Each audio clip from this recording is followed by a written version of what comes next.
Kidney Health Self-test. The kit includes a test stick, colour card and instructions for use. Not included but required is a timer.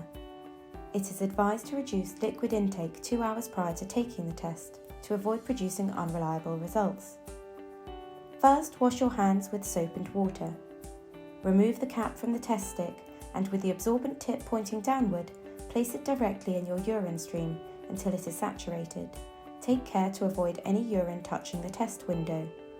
Replace the cap onto the test stick and place the test on a clean, even surface with the results window facing upward.